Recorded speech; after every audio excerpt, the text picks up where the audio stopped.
As you mentioned, there are many countries that want to regain their old empire status, like Russia, Turkey, China, even India. That requires interference in another sovereign country. My question is, how do these countries justify their actions? And secondly, how are India's ambitions different from these other imperialist powers? India has no stated ambitions. You will never see an Indian leader, an Indian prime minister, president, defense minister, or anybody ever saying that India has imperial ambitions. And you have not witnessed a single Indian leader having said such a thing in the last 100 years. So India has no such stated ambitions. India has no imperial ambitions. That needs to be reiterated. Show me a single instance of an Indian leader saying that India wants to take over other countries. You will not see that, right? Okay, now the thing that is asked over here is that many countries want to do this. They have imperial ambitions, which requires interference in other sovereign countries. How do these countries justify the actions? There is no need to justify it. Might is right. Do the American? Yeah, you can talk about principles and all that. Like the Americans always say, we are bringing democracy. We believe in a rules based order, global order. When somebody is acting badly, behaving badly, we will go and reimpose democracy there. So that is the justification or the pretext for invading countries and destroying countries, right? So that is the American model, that you first take the moral high ground.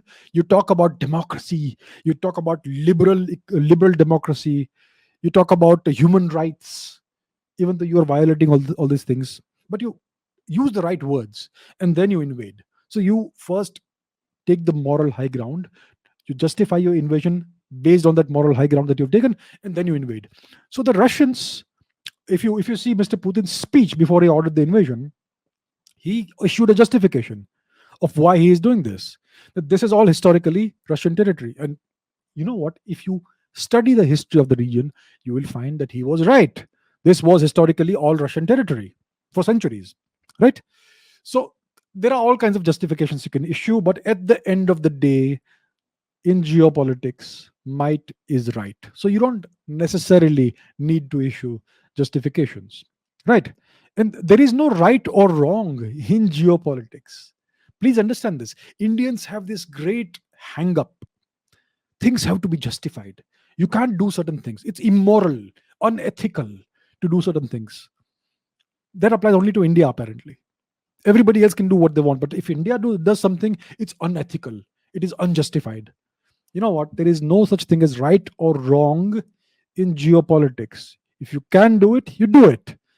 That's just the way the world works. Look at the past 1,000 years of Indian history.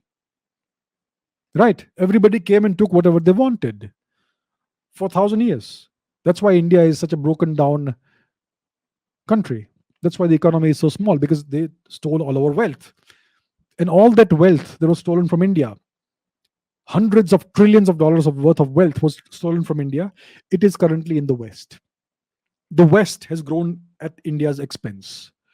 So, in the future, if India were hypothetically to harbor imperial ambitions, who can blame India for that? Right?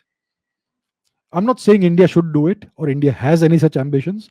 I'm just saying, if hypothetically India were in the future to develop such ambitions, who is anybody to show talk about human rights and all that, ethics and morality? There is no ethics or morality in geopolitics, as we can see.